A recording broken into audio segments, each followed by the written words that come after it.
Wow, what a day! Ukraine strikes the Russian military base in Crimea and Krasnodar. The Russian ruble is plunging down seriously, showing real problems in the Russian economy. Plus, Russia now has very big problems in Syria, close to Aleppo. About those news and not only in this video. Hello my friends and welcome, my name is Dennis and this is the latest update from Ukraine. Let's go. So Ukraine strikes the military base of Russia in Belbek. Belbek is one of the main airfields not far away from Sevastopol, which Russia uses to operate their fighter jets. If we zoom in, you may see many of those. Those are Sukhoi 35 plus Sukhoi 27, the older modification of the flanker fighter jet. Well, actually this airfield has been attacked by the fourth time as far as I remember. Before, Russia lost some of the air defense systems, ammunition storage, fuel reservoirs, airplanes, and today Ukraine again struck this airfield using Storm Shadow and drones, plus Neptune missiles. So as you see, it was the combined attack by Ukraine, where Ukraine tries to find the most profitable way to hit the Russian facilities. Well, it's kind of hard to get a visual reference of the outcome of the Ukrainian strikes in Crimea because locals usually hesitate to publish this information on the internet,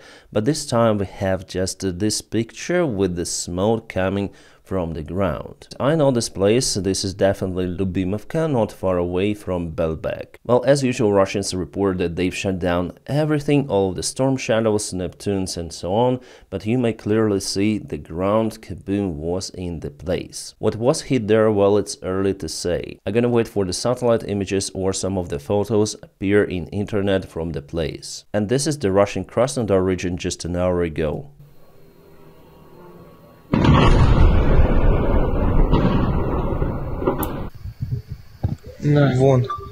Krasnodar region is located over here with the main city Krasnodar. And Russia has some of the military facilities there, obviously, which they use as the supply hubs to deliver munition to Crimea mainly and to the southern part of Ukraine. So the situation for the Russian logistics for their military bases deteriorated significantly with the permission for Ukraine to use ATACMS and Storm Shadow on the Russian bases on the Russian territory. Well, again, Russia may respond on those strikes with their Oreshnik missile, but it again may hurt their economy because after a Oreshnik strike, the Russian ruble went down significantly. And you know, guys, I used the special tool from the partner of the channel to describe you the situation in the Russian economy. Guys, a lot of people tend to reach to me and wonder how to communicate their ideas via the visual information, creating the content. A kind of unique video based on any sort of the topic you want and doesn't require editing skills and expensive software to use. Well, recently I found out the awesome tool. It is called InVideo and it helps to create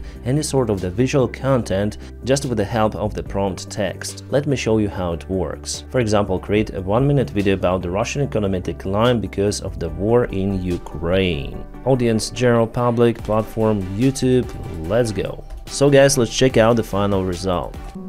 I gotta tell you, I never thought I'd be talking about the Russian economy like it's a bad Yelp review. But here we are, folks.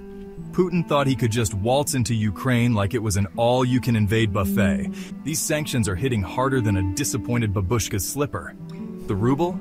More like the rubble, am I right? It's lost like 30% of its value since the war started. Russians are watching their savings disappear like magic, but not the fun kind. More like the, oh crap, where did all my money go? Kind. You know things are bad when even McDonald's says, "Niet, we're out." It's like the entire country is on an involuntary financial diet. And let me tell you, nobody's loving it. If you want to adjust your final result, you may do it through this command line, also using prompts. For example, I put in my voice and the video narration will be changed for my voice. NVIDIA AI opens the limitless opportunities for the video creators or enthusiasts who wants to share their ideas in the video format. By the way, they have the new version 3 of NVIDIA AI, which is way more powerful. You know that there is the Sora engine presented for generation the video content content, but it's not publicly available still. That is why I highly recommend you InVideo AI for the content creation. Those could be the short TikTok style format videos or the longer type of the content which you may upload on YouTube or share with your friends. The artificial intelligence opens the new boundaries for the video creation and it evolves very fast. The older AI-generated videos were just horrible a couple of years ago, but now it's a new step in evolution, and believe me, most of the video creators will use the artificial intelligence in their content. My friends, I highly recommend you to check the InVideo AI with my personal link in the video description just below. You may choose your plan and even try it for free, but to have the full access to the platform features and with maximum credits possible, the generative package is to go. And again, if you check out the link, subscribe for the platform, you also support the job that I do over here, because InVideo AI is the sponsor of this video. Alright, more about the Russian currency. It went down significantly today. The rate of the devaluation of the Russian ruble was 1 ruble per hour, reaching the maximum 113 at the end of the day. So for a single day, Russian currency lost at least 5% of its value. And for the last 10 days, roughly 10%. Well, now the rate stopped because Russia cancelled all the stock exchanges with their currency. Plus, the Russian central bank cancelled all the operations with the United States dollars. They will not purchase those. If that ban continues for extended period of time, there will be two rates of the Russian ruble, official and non-official. The real one will be obviously non-official. The situation exactly the same as it was happening before the Soviet Union collapse. Well, now in the Russian currency exchange spots, you may sell your dollar for 108 rubles and buy dollar for 118 rubles. The Russian ruble is losing now and will continue to devolve. Well, actually, I predicted that well before, but I didn't expect that tremendous plunge of the Russian currency, which I think happened because of the three main reasons. Well, first of all, Russia struck Ukraine at Dnipro city with the Oreshnik ballistic missile. Here you see the remains of the missile in the photo, so investors didn't like that. They do expect some sort of the escalation of the war after the strike, that's why they're withdrawing their assets from Russia. And the other big event are the sanctions applied on the Russian Gazprom bank, the only Russian bank that still got the SWIFT connection, but now no anymore. This bank was not under the sanctions before because our European colleagues were sending funds to Russia,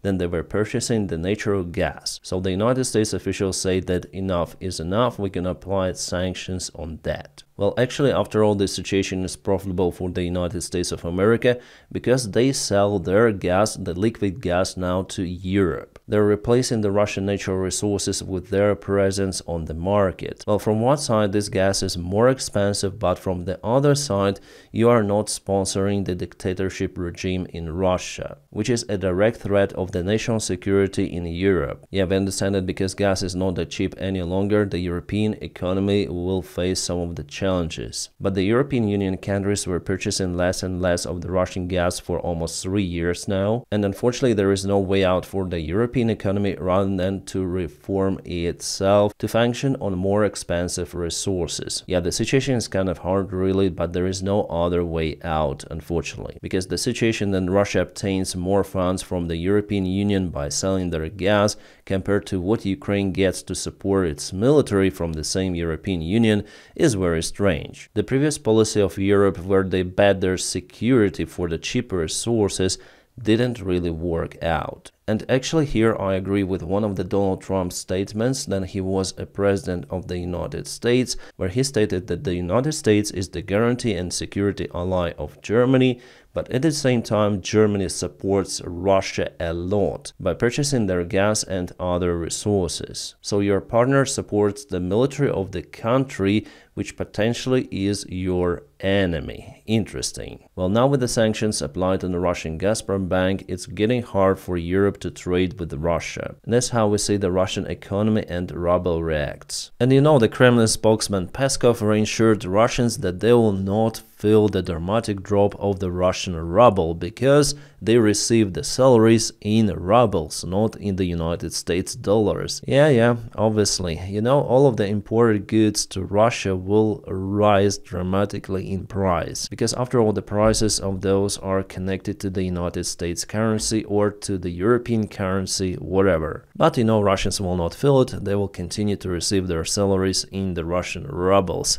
So the inflation in Russia will rise really high. And the main reason for the Russian economy to go down is its stagflation. It's inevitable. It is already happening. The Russian Central Bank reported about it, the Russian military producers as well. It means that in a long-term perspective, Russia will be unable to continue its war in Ukraine. That's why they're seeking for some sort of the diplomatic solutions to solve it. For example, to make a deal to cause Ukraine to give up its territories and later on gather enough resources to attack Ukraine once again, or cause the internal conflicts in Ukraine to change the government for the Russian puppet one. But for sure, Russia will not be able to hold the current Russian attack pace. One more thing, Putin has decided to forgive the debts of those Russians who would like to join the Russian army in Ukraine. Like if you have lots of the credits for your apartment, for your car, and basically if you have the great debt and your family suffers because of that,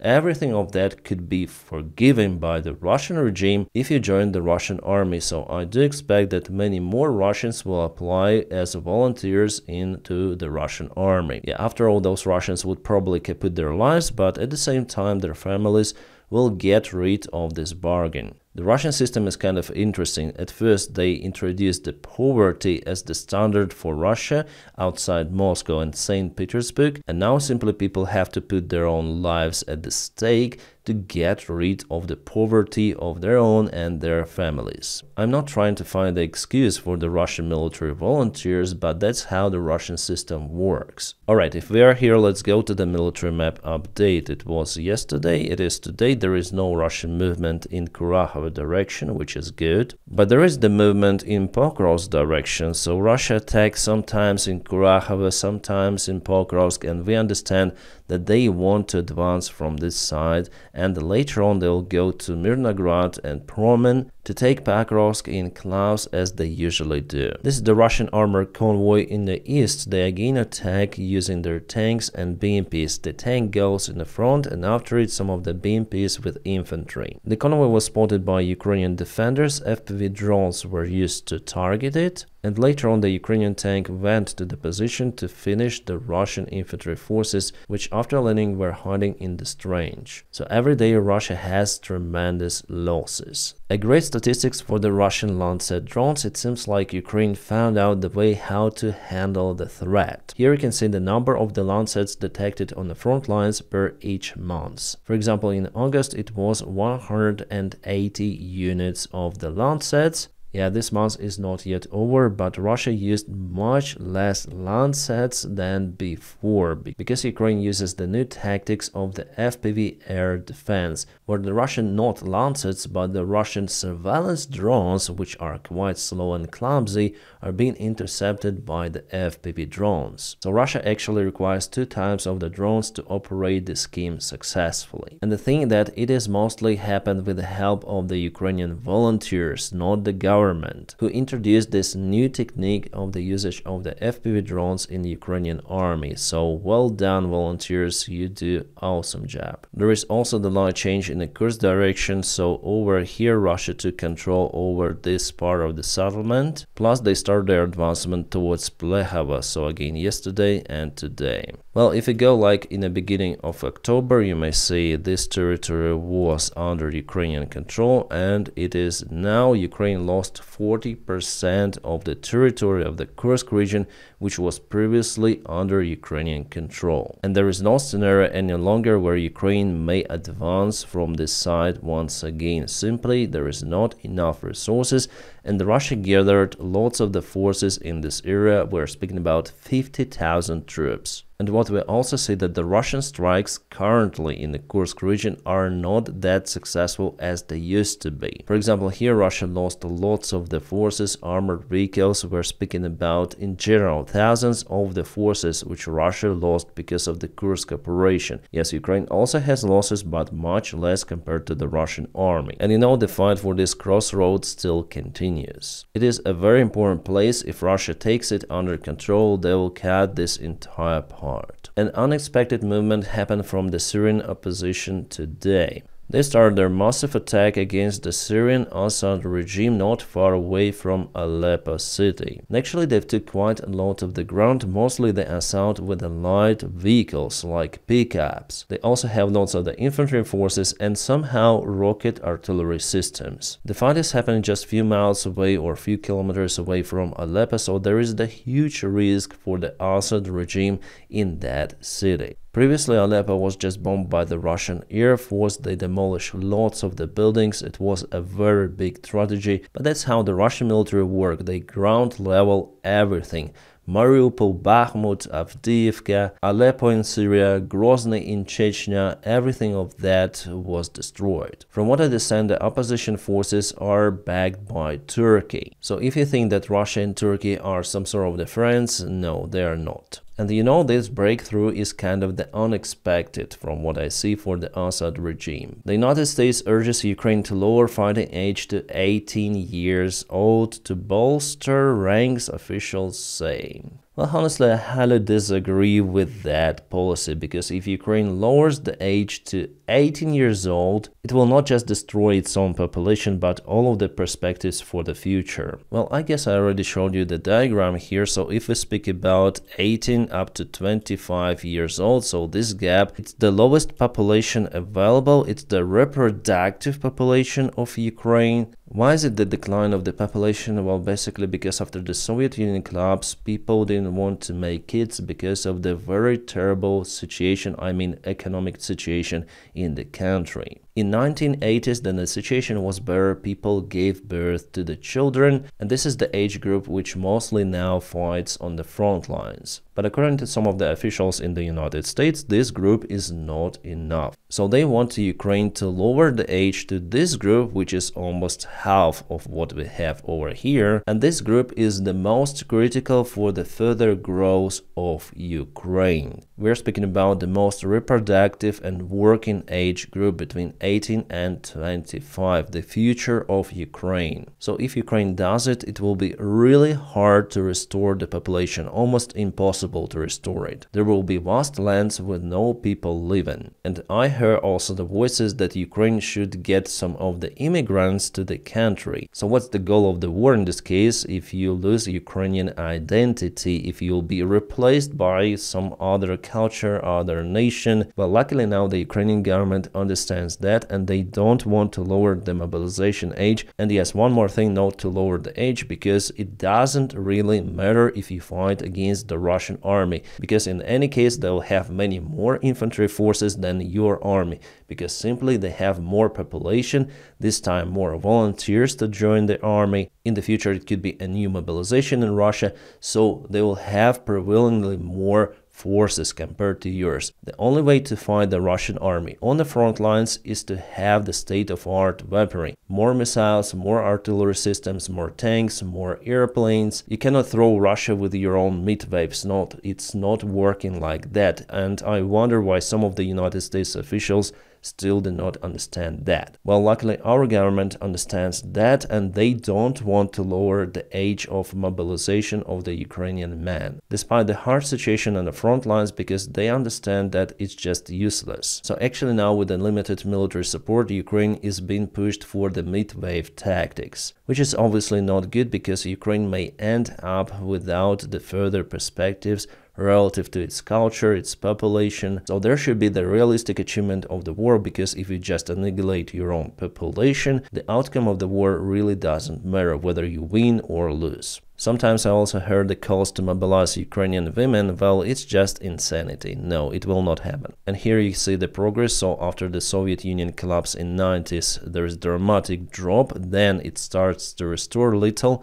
And after the new war started, people start to give birth less again. So Ukrainian population is in a trouble without any war, but if you mobilize young men, it will be a total disaster. And by the way, today it's the anniversary when Ukraine caught the last bomber capable to deliver nukes. So the situation is kind of strange, you know. Our partners called Ukraine to cut off that state-of-art weaponry to give up the only protection possible. And now they call Ukraine to lower the mobilization age to 18, basically kids, to be sent to the front lines without giving enough weaponry for Ukraine to fight. Is it bad? Yes, I think it is, because Ukraine should obtain more weapons. It's the only way to conquer the Russian army. So in a way, Zelensky is right when he says that without the military support from the United States, Ukraine may lose it. And some political news from the United States of America. Trump officially appointed the representative which will lead the Ukrainian topic. His name is Kit Kellogg.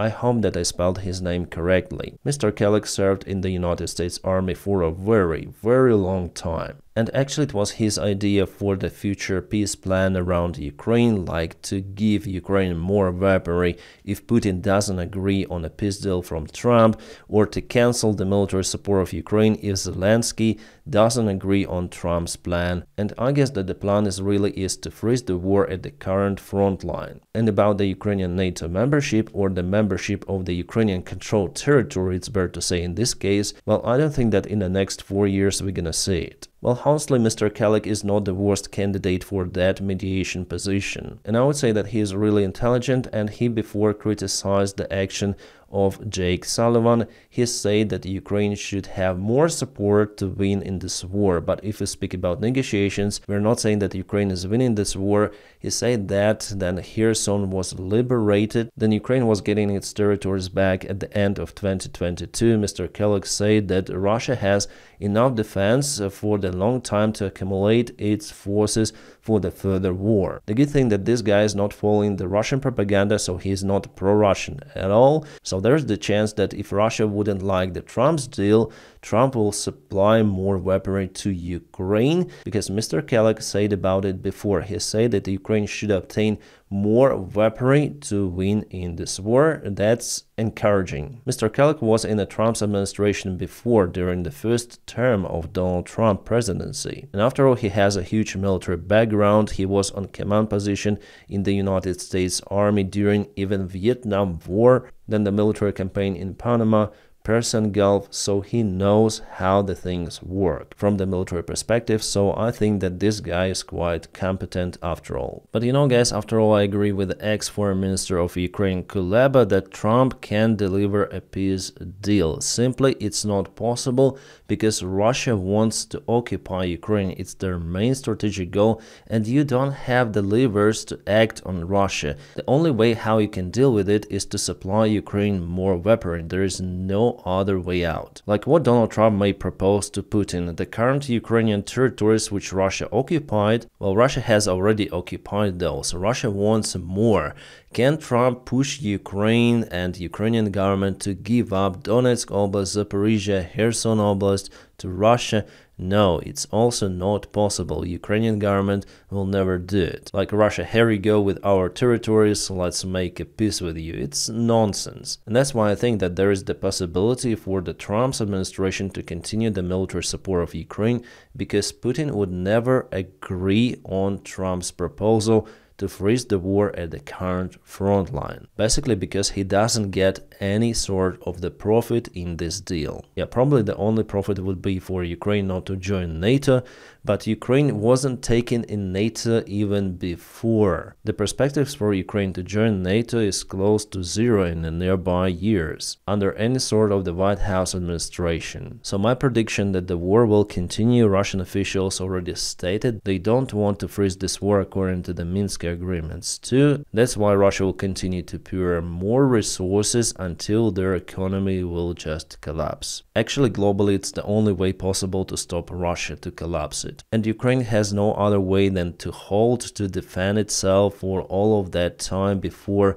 the collapse happens in Russia. That's what happened in Afghanistan actually, then the Soviet army went to that country. The war continued for the long 10 years, but after all, Soviets were forced to leave the country because of the problems inside the Soviet Union. There was the interesting poll down in Ukraine by the Social Center of Monitoring. Well, it is kind of the reliable source of the polling, and they asked two of the main questions from Ukrainian people. The first question is relative to the Ukrainian borders of 1991, so including Crimea. So the borders of 1991 should be reached, doesn't matter on the coast, so that's why I, my friends, my relatives should take in part of the liberation of Ukrainian territories. 39% voted for it and 56% against. So majority of people do not support the liberation of Ukrainian territory by any sort of the cost, or they wouldn't like to take part in the liberation. It is understandable because of the reasons I mentioned you before, because Ukraine may lose its population during the liberation. By the way, this month Zelensky said it himself that Ukraine is not looking for the military scenario in Crimea. And the other statement, whether you agree with it or not, is even more interesting. There should be a peace negotiation started right now. The military conflict should be freezed at the current stage, because our country suffered significant losses and 64% of the respondents replied yes, they do agree that negotiations should be started right now and the war should be freezed. 31% voted against that. About me personally, well, I more tend to this scenario because actually it's profitable for Ukraine not to waste the resources, because the war is always bad, so it's better to freeze it and wait for the Russian future collapse because it's just imminent, and return all of the territories of 1991 in diplomatic way. But the problem with all of that scenario to freeze the war is that Russia doesn't need the occupied Ukrainian territories, they need all of the Ukraine, so they will use this temporary peace to reinforce their army and to attack Ukraine once again. So yes, this scenario is actually good, but with Russia it will not work, unfortunately. But if we do not agree on the peace talks, Ukraine will continue to suffer losses. So there's bad and bad scenario, unfortunately, for Ukraine. And what's the best variant? Well, I guess to freeze the war under the robust security guarantees for Ukraine, but no one is promising that for Ukraine, unfortunately, right now. An interesting case happened yesterday in Bashkiria, Russian Federation. This is the Antonov 2 airplane which was flying during the night time, and it was spotted in the restricted zone over some sort of the infrastructural object. So Russian air defense started to operate against their own airplane. This is the commercial airplane. Luckily for the airplane, the Russian air defense missed it. Later on, officials say that Antonov 2 crossed the restricted airspace by mistake. Good news from the United States, there will be more military packages delivered to Ukraine very soon. President Biden will also come out with initiative to support Ukraine with 24 billion United States dollars more, but I think that Congress will not support that move after all. Well, at least he tried at the very end of his term. However, the land lease wasn't used by the White House administration, so it was a very huge mess up by Biden during his presidency. And now, my friends, please don't forget to check the link for the in-video AI just in the video description below. An awesome tool to make a video content for any sort of the occasion, which limited just with your imagination. And as usual, guys, I wish you all a peaceful sky wherever you are, and have a great time.